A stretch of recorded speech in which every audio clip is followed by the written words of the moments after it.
After my previous challenge run of Metal Gear Solid 3, which was centered around being a grenades only run, I started brainstorming something to do right away to serve as a palate cleanser, because the aspect of that run that I ended up being the happiest with was the thumbnail, due to me going heavier on the CQC than I should have and undermining the main goal of it.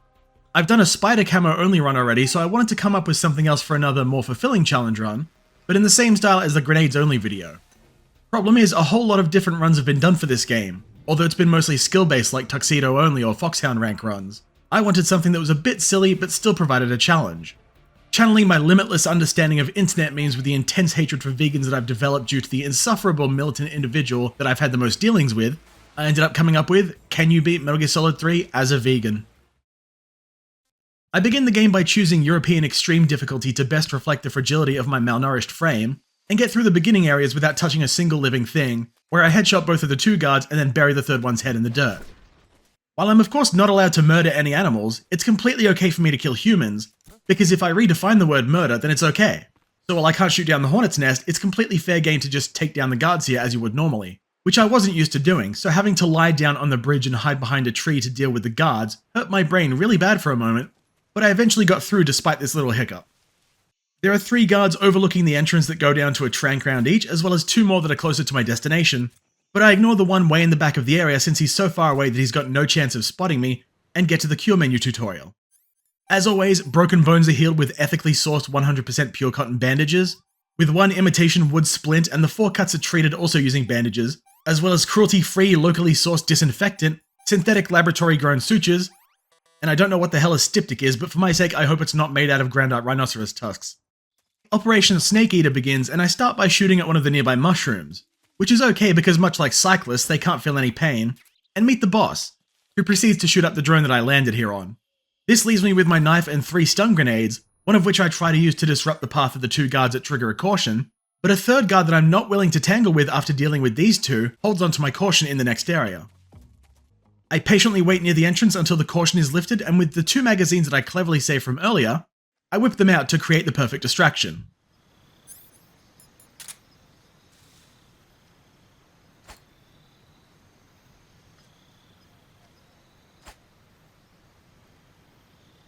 Yeah, just like that. I hadn't saved yet, so in the very likely chance that I get seen here, I drop a save and prepare to pounce on the first opening I spot. The guard on the right starts crossing the bridge while the other is looking away, so I take the chance to shake one of them down for some information. Speak. While falling, press the action button above branches. Not good enough. Sentenced to death. The second guard gets the same treatment, and the third one takes his sweet time wandering around the exit, but as soon as he turns around, I kick another mushroom out and exit to Rasvet.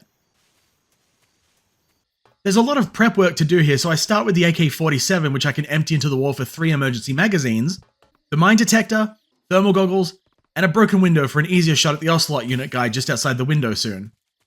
There are 10 enemies to take care of on European Extreme, and I'm not yet confident enough to bust out the front door to try the smoke grenade strategy just yet, but a fortunately timed stun grenade throw closes the door, allowing me to easily throw down a smoke screen and slam the 2 that did get in, before the one remaining guy in the group of 4 that breaches in can regain his bearings. Taking the trapdoor lets me get a sneaky headshot on the second guy outside the nearby window, and the southern exit gives me a clean shot on the guy in the corner. At this point, the last guy of the 4 that barge in has regained his bearings and made it into the room, so I know that I've got a minute to make some progress clearing out the others. I begin with the rooftop sniper thanks to his patrol pattern making him a little less predictable than the rest, and I make sure to shake down the members that are in the northeast section, including the sniper, since triggering the next cutscene causes all of their bodies to despawn, and they drop some very useful items like batteries and suppressors. The last guy seems to have lost his marbles and starts patrolling through the storage area, but a shot to the top of the spine eventually sorts him out quickly enough. Oh, sorry, didn't see you there. The last 2 Ocelot unit members are hanging around the western part of the area, so with the tough part of the encounter finished, they're easy enough to deal with. Traversing the swamp creates a challenge that I hadn't thought about until entering the area. Since I'm definitely not allowed to burn off leeches if one latches onto me, is the proper thing to do here just leave any passengers on when I inevitably get one going through? Or use bug juice to repel them so I don't carry them with me all game? My decision was to use bug juice since if I leave them on, I'll just be creating a bigger stamina problem for myself, which I may not be able to sustain with my diet. Plus if I did have one all game, then it would be forcibly removed off screen before finishing its meal, and that would just be rude. I pick up the crock cap, which was carved from a block of waterproof tofu, and use another can of bug juice before going through the area a second time. My usual path through Bolshaya Pass South has been burned into my mind at this point. A shot to each of the dogs lures a guard towards me, and I headshot him before hiding his sleeping body in this mud where nobody will ever find him, and I'm sure he'll be fine. Some carefully placed darts from a prone position secures my exit into Bolshaya Pass base, and a brief visit to the food storage room, because if I can't eat any decent meals in my life, then these bastards don't get to either, and it's on to the Ocelot fight. He makes me work for the win here as I take a fair bit of damage than I really should, but I still get it first try. You probably should have sat back and watched there, champ. In the cave branch, I grab a few Russian glow caps because mushrooms aren't living organisms, I guess. And before the fight against the pain, I take a quick breather with the DPM camo on to allow my squishy body a much needed breather to patch up the bullet holes. The pain has other ideas and whips out his Tommy gun almost immediately, but sitting behind a rock for a few seconds causes him to empty his mag at nothing. At which point I whip out the smoke grenades so I only put the hornets to sleep rather than kill any of them. My limp noodle arms don't manage to make the 10-foot throw across to his platform the first time, but the second one does the job, and so my best option now is to wait for the perfect moment for him to drop his armor so I can sneak a shot in. A few of these are enough to get me to phase 2 where things become tougher. Now he's much more diligent about only dropping his armor during an attack, and my window to shoot him during these moments is shortened even further, so without using any other grenades or my shotgun, all I can do is wait so I don't harm the innocent murder hornets. This fight becomes a cycle of me having to pick just the right moments to take a shot, or dive under the water so his more dangerous attacks aren't a threat.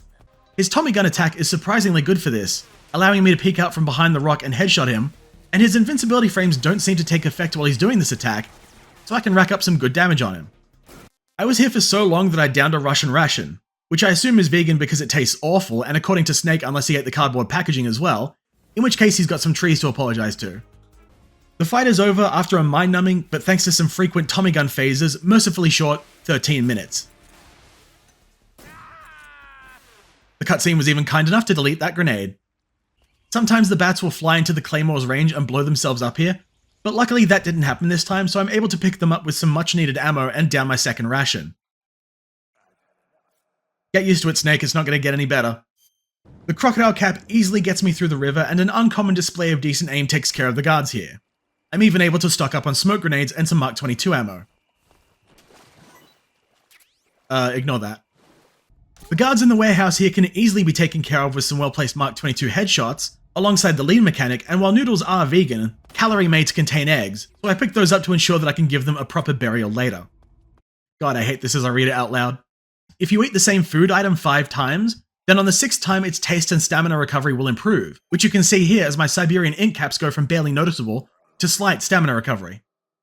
The infiltration of Grozny Grad goes completely smoothly as I headshot everyone from the tall grass, and the scientist camo allows me to easily get close to Granon's room. On this difficulty, I can't just beeline it to him when I reach the room that has the locker with the handkerchief and keratin frog in it, since there's one guard in each of these rooms, so a quick vape takes care of the first one, and the lean function works nicely on the second. Using this ingenious combination of uniform and face paint, Granon immediately hands over the warehouse key, and I make my way to Grozny Grad to superglue myself to a tanker full of cooking oil. The fight against the fear is business as usual. I didn't want to use the cheese method to speed up the fight because I didn't want to accidentally shoot any snakes in the trees up above, and he even managed to kill some of the nearby poison dart frogs by shooting an explosive trap near them. Thanks to that, he goes down fairly easily and he killed them, not me, so it's fine.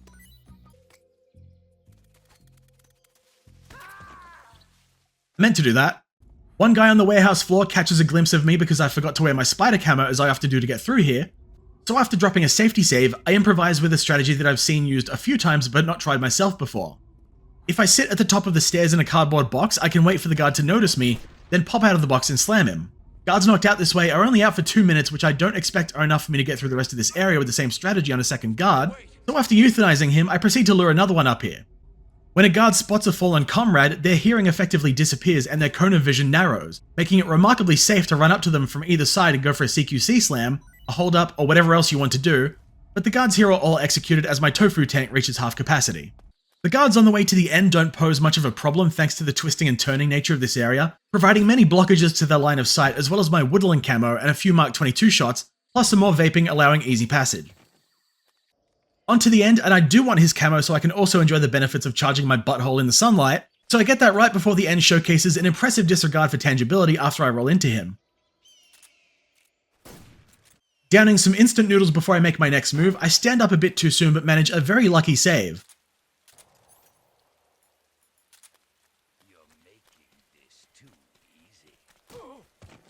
And with me now low on Mark 22 ammo, I have to again break out the vape.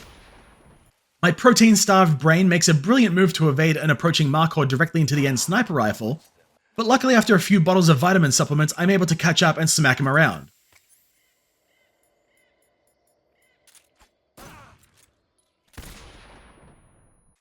After hunting around for him about 15 times in a row with a few hiccups here and there, I managed to pull off a finishing blow against the end that's even dumber than my previous one.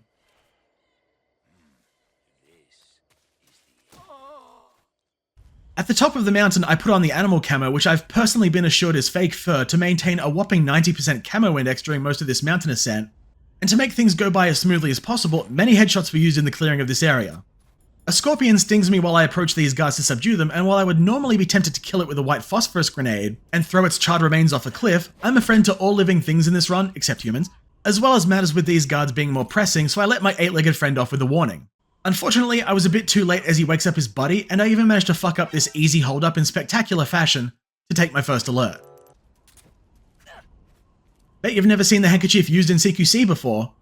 Just to try to get some extra Mark 22 ammo, I try to hold a guard up to see if he'll drop some, but he doesn't have any. Although this does give me a good reason to finally use this song in one of my videos. Shake your whammy, fanny, funky song, shake your whammy, fanny, fun. Shout out to anyone who knows where that song was from, and bonus points if you also know the Bundy bounce.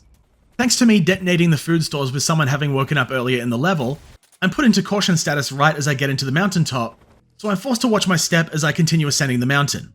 However, the benefit to having done so is that guards will periodically complain about their hunger, giving me an audio cue to let me know that someone is still conscious nearby, so the rest of the mountain climb goes smoothly. Being the speed-running MLG pro that I totally am, I roll into a ledge and headshot a new flamethrower guard, and before the guy just over the cliff to the south can turn back around and spot me running to the exit, I beat him to it and make my escape. The Fury is the fight that I consistently have the most trouble with on this difficulty, and I must have shot the laws of physics directly at the start here because the timing of this shot causes the Fury to spin out while he was trying to launch. I'm glad I got that on video because I couldn't do it again if I tried. As is expected of this fight on European Extreme, I do die a few times due to his unpredictability in his second phase, as well as me dying outright if I take 2 hits from him, so with some much needed warm-ups, no pun intended, I'm eventually able to win with the trusty Mosey Nagant strategy. Infiltrating Grozny Grad is a little more risky than I'm used to due to the increased guard numbers with their placement and redundant line of sight, making the caution phase a very difficult phase to dodge, but with some patience and liberal usage of thermal goggles, getting in isn't too bad. Taking Rykov into the locker area is usually routine for me, but I only put 2 trank darts into him, which cost me valuable time, and allowed him to make it into the room full of scientists to also trigger a caution when he fell over. Acting quickly, I run upstairs before my stamina runs out from the spider camo, and throw a smoke grenade onto Rykov so I can pull him out of the scientist room unseen, but the call for reinforcements comes from the worst possible place at the worst possible time.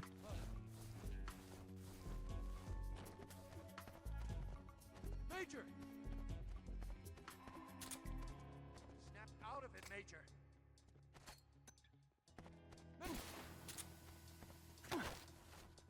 This incredible clutch immediately turns into a disappointing choke, and my next attempt ends the same way with me using the fake death pill to speed up the process of trying all this again. 3rd time's a charm, and for reasons that I genuinely don't know, I don't trigger a caution immediately until I decide to throw a smoke grenade for some stupid reason, but it eventually works, so with Rykov's disguise on and a grass-flavoured plant-based Calorie Mate down the hatch, I make my way over to the nearby food storage shed and blow it up just in case I need to take advantage of the reduced guard stamina during the escape sequence.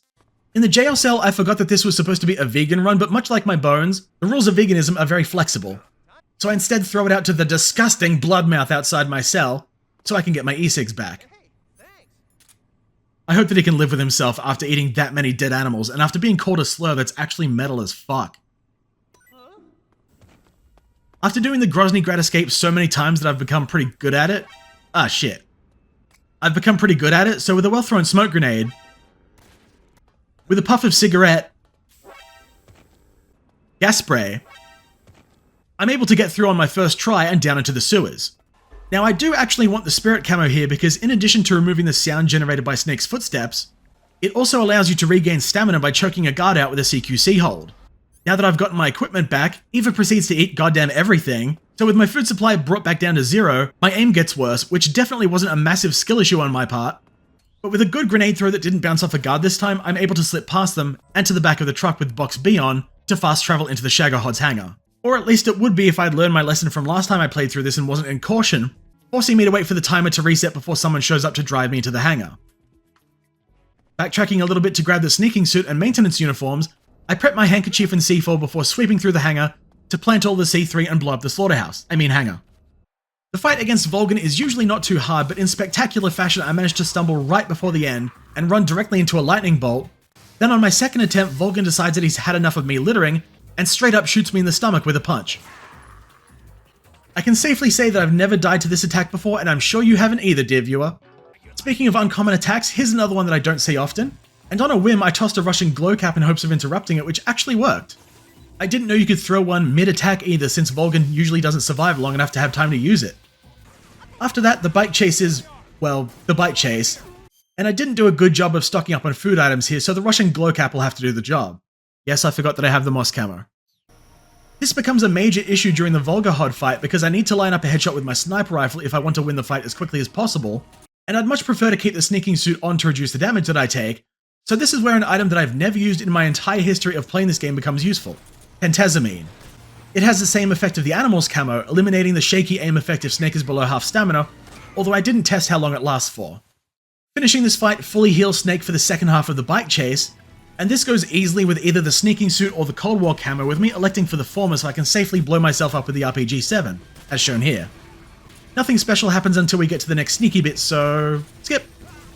For the last sneaking section of the game, I'm careful enough to take every single mushroom that I can, as well as give the rat and bat that Johnny gave me earlier a more suitable resting place. Okay, maybe not for the bat, but it's something.